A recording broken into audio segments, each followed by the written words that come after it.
In just a few weeks, Thor: Love and Thunder will finally hit theaters. Those responsible are thus in the midst of their marketing campaign and have some interesting news to share. This is also the case with director Taika Waititi, who was recently available for an interview with Empire magazine. According to him, Mighty Thor, played by Natalie Portman, was only included in the process of writing the screenplay because the return of Jane to the story was found to be extremely fitting. And in the plot, about 8 years had passed since Thor and Mighty Thor last met. Hence, the sudden reunion between the former couple is a downright mindfuck for Thor. And keeping with this, there was also a new image to be admired showing the two main characters in their superhero costumes. Mighty Thor is holding the hammer Mjolnir, which means she has proven herself worthy. Thor himself resorts to the powerful Stormbreaker, though it is not featured here. Just the sight of Mighty Thor is something special, because until now, she was only spotted wearing a helmet at the end of the recently released trailer. We are excited for more news and look forward to the theatrical release on July 8th, 2022. In the recent past, Netflix has made headlines for one thing in particular: the massive drop in its stocks. Now the company announced a new subscription model that they themselves had considered out of the question for years. It's an option where you pay on a somewhat lower price but have to watch advertisements in return. The launch of this model is expected to happen very fast. For instance, the company decided to forego test markets in order to be able to offer the new subscription plan within the next 6 months. They hope to win back some lost subscribers, as many canceled their subscriptions due to the constant price increases and the lackluster content. Even though many reacted rather mockingly to the announcement, this could be a real opportunity for the streaming service to win back former customers. Other providers are more than capable of competing, and Disney Plus in particular is one of the strongest contenders with its constantly surpassed forecasts. This may be due to the consistently high-quality catalog of new movies and series, along with the more affordable pricing. Unfortunately, it is not known yet what the cost of the new Netflix model will be. We are still waiting for an official statement in this regard. What's your opinion on Netflix's new subscription model? Can you picture yourself watching ads for less money, or as a former subscriber, can you even imagine signing up for a subscription again? Feel free to let us know in the comments. It's been known for a long time that The Boys enjoys convincing viewers with quirky humor and brutal violence. Now, in view of the imminent start of the 3rd season, there is a new image that shows two characters in an unusual way. Seen are the two characters Kimiko Miyashiro, aka the female in Search, aka Frenchie, played by Karen Fukuhara, and Tomer Capone. This is indeed not a scene from Mamma Mia, but a very special episode of the new season. This one is supposed to be designed similar to musical, as you can easily tell from the picture and the dancing extras in the background. In addition, the Twitter account of Den of Geek presented its new cover, on which you can see Jensen Ackles as Soldier Boy in the foreground. The streaming release of Season 3 is scheduled for June 3rd, 2022 on Amazon Prime. There is further news about the still untitled The Boys spin-off. There has been a lot of activity among the cast in recent weeks, as the project has lost a number of leading actors. A key factor there is the fact that those responsible have rewritten many of the characters again. These now no longer fit the originally committed actors. One of them is Raina Hardesty, who is now substituted by London Thor. Apart from that, many newcomers were cast, including Derek Liu, Shelley Kahn, and Asa German. Also joining the cast are 3 leading men: Arnold Schwarzenegger's son Patrick Schwarzenegger as Golden Boy, Sean Patrick Thomas as Dr. Cardosa, and Marco Pigossi as Polarity. There's no release date for The Boys spin-off yet, but we will of course keep you posted.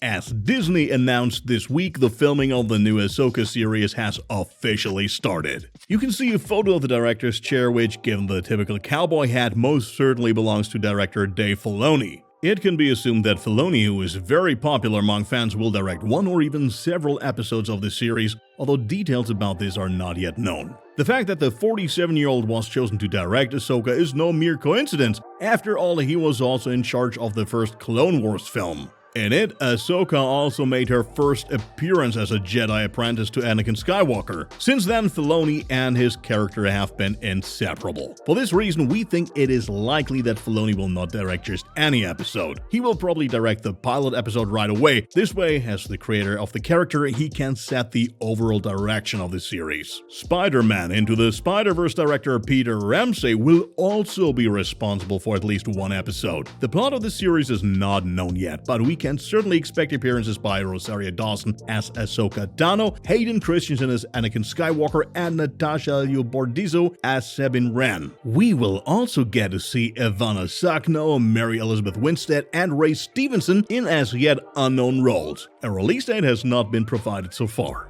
For several months, there has been speculation that Loki Season 2 will be filmed this summer. The first season played an important role in shaping the MCU, and therefore fans are now eagerly awaiting the impact that the open multiverse will have on the further plot in the series.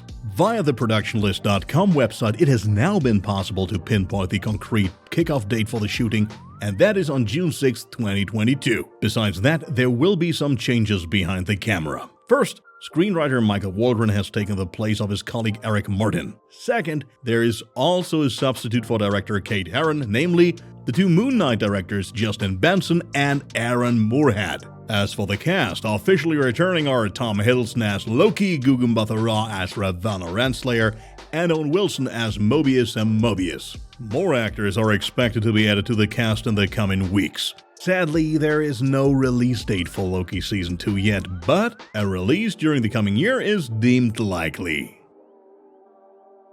With Scream, Paramount achieved success with fans and critics at the beginning of the year. Shortly thereafter, work began on a sequel, which will be the sixth film in the Scream franchise. We recently got news about the cast of Scream 6, and let me tell you, it packs a punch. The cast includes Melissa Barrera, Jasmine Savoy Brown, Mason Gooding, and Jenna Ortega. In addition, The Hollywood Reporter announced the signing of Hayden Panettiere, who already appeared in Scream 4 from 2011. There she played the character Kirby Reed, who had an important role in the story. How exactly Kirby will then be included in the plot of the new movie is still unclear. We know at least that Woodsboro will no longer play a significant part in the upcoming Scream 6, since the four survivors of the predecessor are long gone. Filming starts this summer, again under the direction of Matt Bettinelli Olpin and Tyler Gillett, while the script is once again the work of James Vanderbilt and Guy Busick. On March 31st, 2023, the still untitled Scream 6 is set to have its premiere in theaters.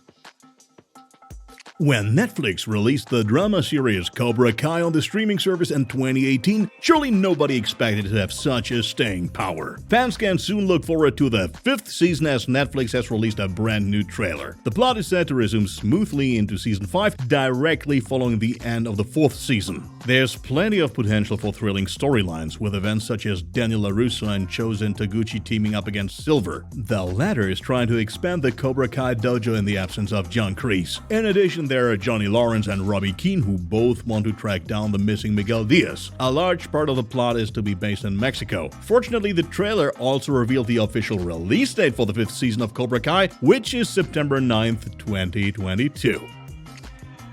Well, those were the latest news for this week, but hold on, there is more. With our new original video for Guardians of the Galaxy Volume 3, you will be up to date on this superhero sequel. And of course, you shouldn't miss the first trailer for Avatar 2: The Way of Water. We hope you enjoy it.